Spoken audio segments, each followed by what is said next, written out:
The following content may contain visuals that are disturbing, graphic, or sensitive in nature. Viewer discretion is advised. This material is intended for mature audiences and may not be suitable for all viewers. Please exercise caution while watching, and if you find such content distressing, we recommend discontinuing viewing. This disclaimer is provided to ensure awareness and to prioritize viewer well-being. Joining me on Global Lens tonight, Limor Bletter, if I could start with you. Israel has said that the bodies of 2 hostages have been found near the Al-Shifa Hospital, those of a 65-year-old woman and a young Israeli soldier. We're certainly sorry to hear about that because so far it had been hoped that the hostages would all come back home safely.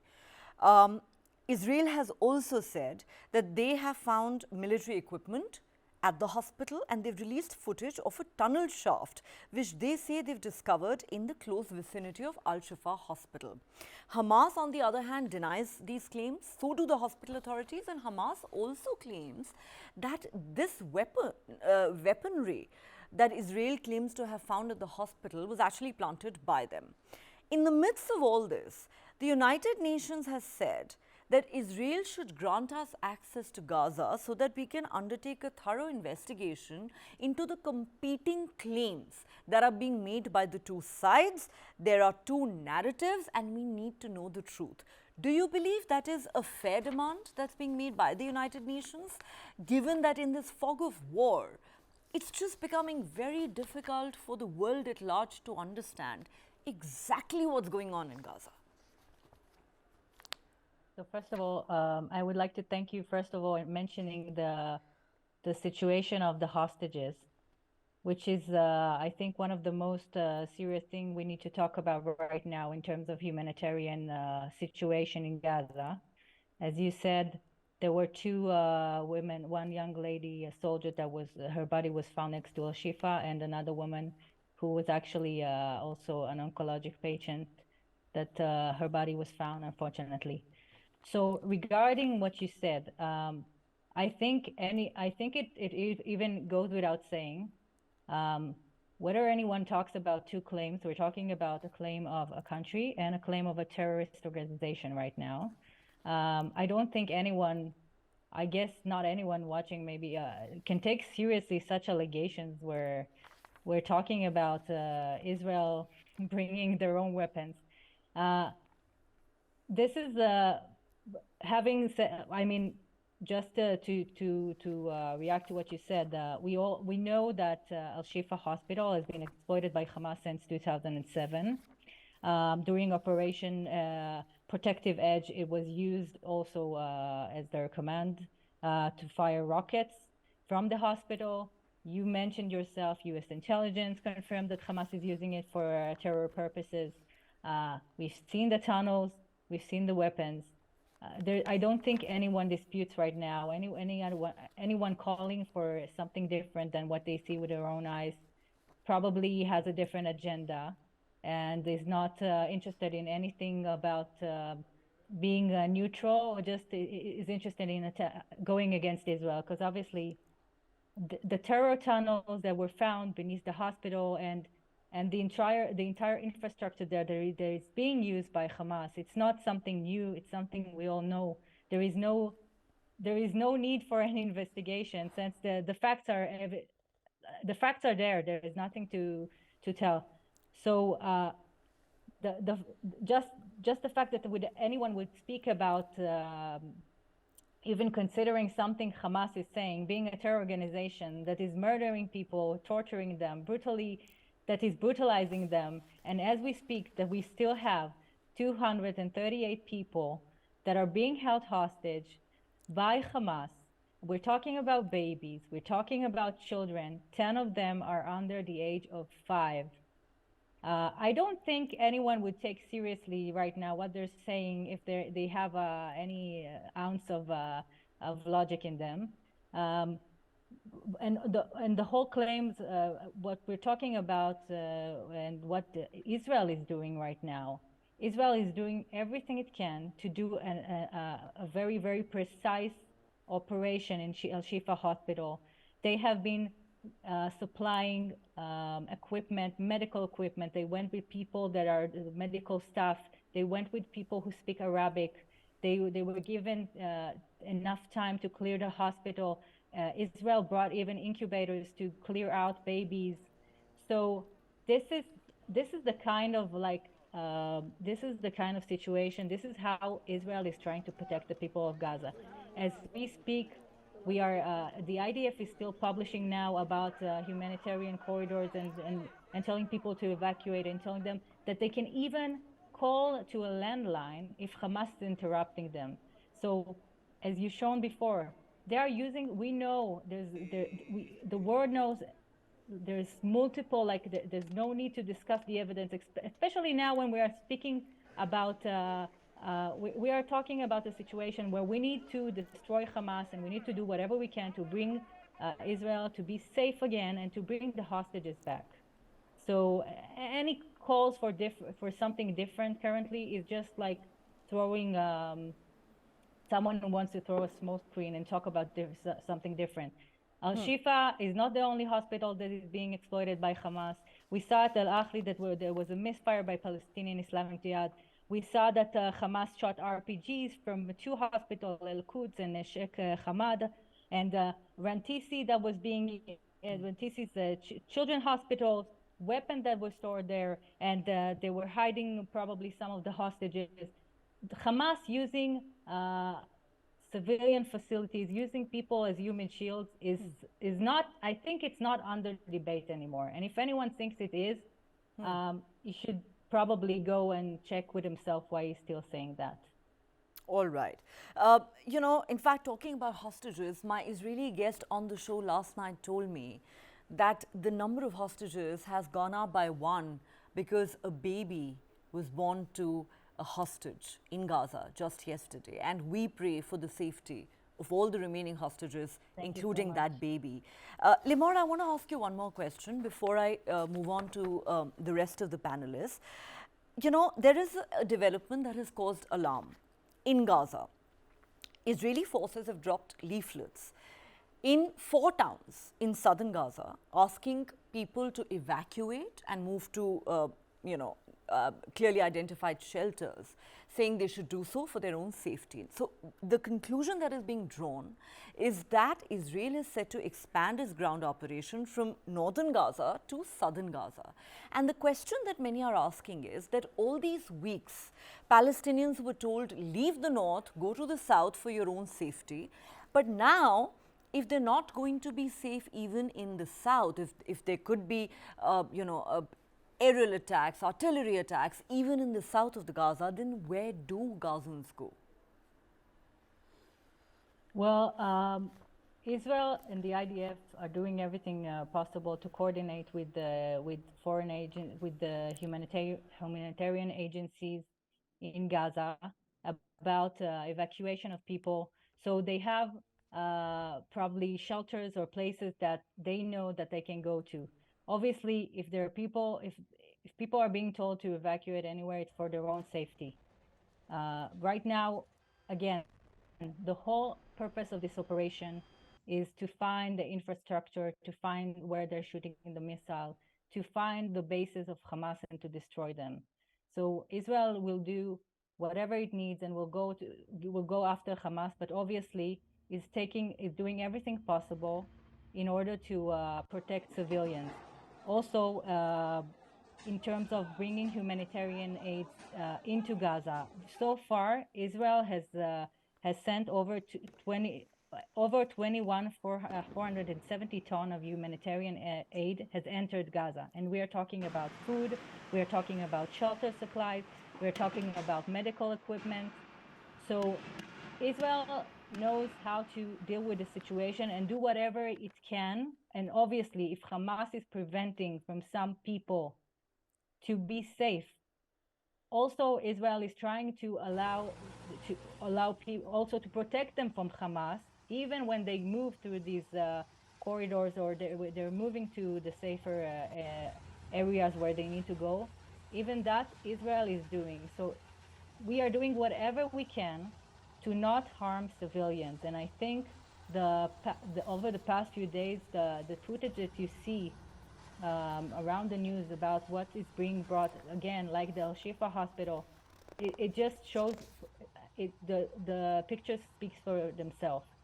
If there's anywhere where there isn't weapons of Hamas or terrorists hiding, so we will not go there. Unfortunately, currently this is not the situation. And there are so many targets and there are so many terrorists that are still there. And rockets are still being fired at Israel. Over 10,000 rockets that were launched toward Israel since we began this war and since the attack of October 7. So Hamas still have capabilities, and Israel needs to do whatever they can in order to destroy Hamas and to bring back safety, and of course to bring back the hostages. And thank you so much for bringing up about the pregnant woman who, unfortunately, as you said, there was a woman who was kidnapped. She was 9 months pregnant. It is believed that she had a baby in captivity. None of us, as we approach now the National Day against against violence against women, none of us can even start to imagine how can it be that a woman is giving birth in captivity, and the whole world needs to speak about it and to speak now about the situation of women and children that are being brutalized, that are being abused in Gaza by Hamas terrorists. It is something super important to talk about. We have to continue to speak about it. Of course, no, we don't want any other, we are not interested in any civilian dying. The death of any person is of course is something horrible, but we want to again stress out how much important it is for us that people talk about it, because so far these hostages have not been given a visit by the Red Cross. The Red Cross was not allowed to see them. Nobody checked their medical situation. This is just a dire situation that we are dealing with. We call on everyone to speak about it, especially and also we're approaching Children's Day. Please join us in calling to bring back the hostages, because this is so important, and this is an absolute. I'm sorry. They're denying their basic rights. Yeah. It's horrible. There is no denying that what Hamas has done is unspeakably cruel. The Prime Minister of Israel has hinted that a deal to secure the hostages may be in the works. Let's certainly hope that works out sooner rather than later. However, Israel faces challenges on multiple fronts. One is, of course, the military front, where they're taking on Hamas. And then there is the diplomatic front, the battle of the narratives. I want to go across to Arjun Hardas to discuss that. Arjun, the war is now in its 6th week. And fact of the matter is that, at least according to the data put out by the Gazan Health Ministry, at least 11,500 Palestinians have been killed in the Israeli counter-offensive since the war began. More than 4,600 of them were children and more than 3,100 were women. And these are figures that have been quoted by the United Nations as well. Do you not believe that there is intense pressure on Israel which is growing by the day from the international community, with people asking for an immediate ceasefire, the growing anger and outrage of the killing of Palestinians in Gaza? And it's not just in the Arab world. You've had US President Joe Biden saying hospitals must be protected at any cost. You had the WHO chief saying just yesterday hospitals should not be battlegrounds. This military incursion into Al-Shifa is unacceptable. You have the French President Emmanuel Macron repeatedly calling for a ceasefire. And then you have Justin Trudeau, the Canadian Prime Minister, almost engaging in a war of words with Prime Minister Benjamin Netanyahu after Trudeau said that the world is watching the killings of these women, children and babies, and this must stop. So the question is it going to become tougher and tougher with every passing day for Israel to justify its actions, given that, we're talking about 1,200 Israelis who were butchered on the 7th of October, which was horrendous. and now close to 12,000 Palestinians who've lost their lives. Thank you, Neha. The thing is that unfortunately, the figures that you were quoting are from, as you said, from the Gaza Ministry of Health. And even when you when you said that the United Nations is quoting figures, similar figures, where have they got their figures from? They've got it from the Gaza Ministry of Health. There are no independent journalists in Gaza as of today. Zero. There are none. Everybody is controlled by the Hamas. They give out the figures. Where is the evidence about any of the numbers? Nobody is denying that large number of people have died. There is no question about it, have been killed in these bombings. It's obvious that aerial attacks, etc., will cause deaths. But the numbers have to be questioned, number one, which is not a critical point, but it is important. It's being quoted globally. Secondly, the question about a ceasefire. There was a ceasefire on the 6th of October, 2023. It was broken by the Hamas. They knew exactly what they were doing. They knew exactly what the retaliation would be as and when it happens. One has to consider a very basic fact. These people, Hamas is a terrorist group that obviously likes to terrorize. The idea was, and they don't care about lives at all, whether Arab, Palestinian, Israeli, none whatsoever, Jewish, anybody's lives.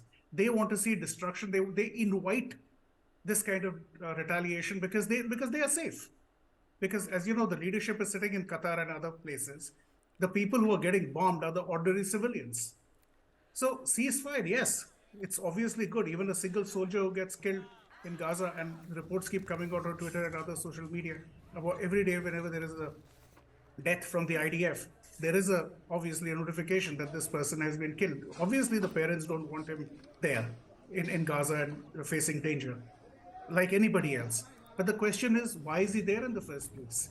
That because he has no other choice. If there is a ceasefire, it only allows Hamas to rearm, reset itself, find themselves places to hide even further, and they will continue the massacres. Let's be very clear. And we have enough evidence which has been coming out even on social media, which is coming out where the Hamas themselves are preventing Gazan civilians from moving. Israel had to form a sort of a safe corridor flanked by tanks, Israeli tanks, for allowing Gazan civilians to move to the south. So does the Hamas here has got no credibility, zero. And the numbers definitely not. While it may be high, we just don't know what the number is. Secondly, when you say that the United Nations has had to say a lot of things, of course, where is the UN Women Organization, the one that is global for women?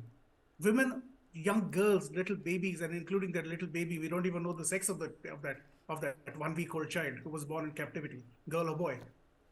No checkups. Okay, if the Red Cross cannot go in for whatever reason, the Gazans have the Red Crescent. What about them? Can't they go in? They are supposed to be equivalent of the Red Cross. Are they being allowed to go in? No. The other UN agencies that are supposed to be in coordination, they should make a demand that we want to check the health of these people first. And every other day, there is so far, there is no evidence of proof of life of any of the hostages, of whatever age. All we see is evidence of them of their dead bodies being found once in a while. Now, this is the kind of ceasefire, if it's going to come, it's going to help nobody but the Hamas, not even the Gazan people so much.